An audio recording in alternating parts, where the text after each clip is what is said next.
Ngayon po naman, hinga natin ang update, ang pag-asa kung hanggang kailan ba itong pag-uulan at kung magiging maulan ba ang ating Semana Santa. Kasama natin ngayon si weather forecaster Chris Perez. Magandang gabi, Mr. Perez. Magandang gabi rin, Jessica.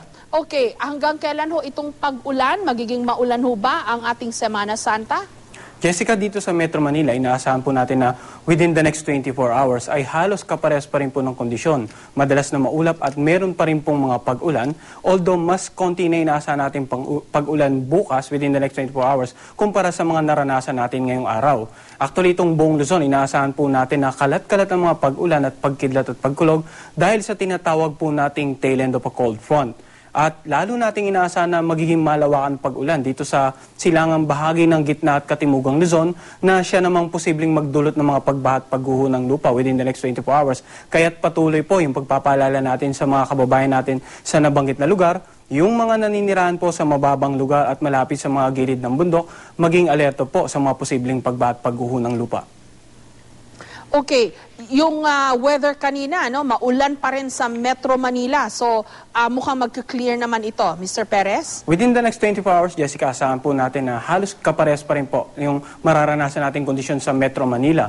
Pero sa pagdating po ng Sabado at Linggo, ay inaasahan po natin yung gradual improvement ng weather condition dito sa Metro Manila at sa nakararaming bahagi ng Southern Luzon. Okay, yung Visayas naman, kasi binaha ang, if I'm not mistaken, no, Negros, Capiz, Iloilo, pati na yung ilan pang mga probinsya doon. Ano ang magiging Leyte, no, na dapat mabanggit natin kasi may namatay doon.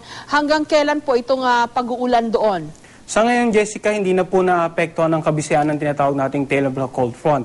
Kaya't itong Visayas at saka Mindanao area ay inaasahan po natin magkakaroon na po ng halos magandang panahon maliban na lang sa mga pulupulong pagkidlat o pagkulog lalo na po sa dakong hapon o gabi. Yung threat of landslide kasi marami mag-uuwian ngayon, pa-norte, pa-south, merong mga saradong kalsada sa Bicol kahapon. May report ho ba kayo tungkol doon?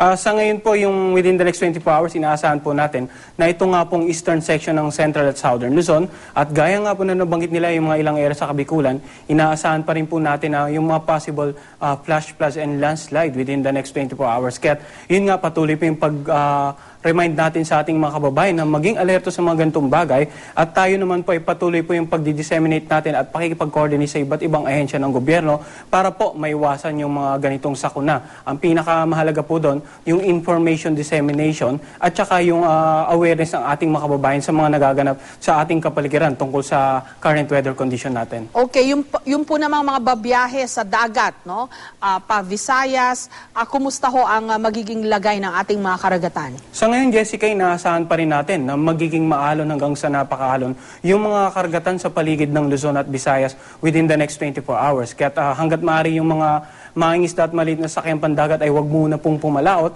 habang iba yung pag-iingat naman para dito sa mga mas malalaking sakyang pandagat. Okay, aside from this tail of the cold front, may iba pa ho ba tayong dapat bantayan, Mr. Perez? Meron ho bang namumuong LPA? Sa ngayon, wala naman po tayong inaasang bagyo na makakapekto sa bahagi ng ating bansa sa susunod na 24 na oras at maging sa 2 hanggang 3 araw. So patuloy po yung pagmamonitor natin at hopefully by the weekends kung patuloy pong kikilos ito pahilaga, yun nga, yung inaasahan po nating improving weather condition dito sa Metro Manila and as well as with the rest of Southern Luzon area.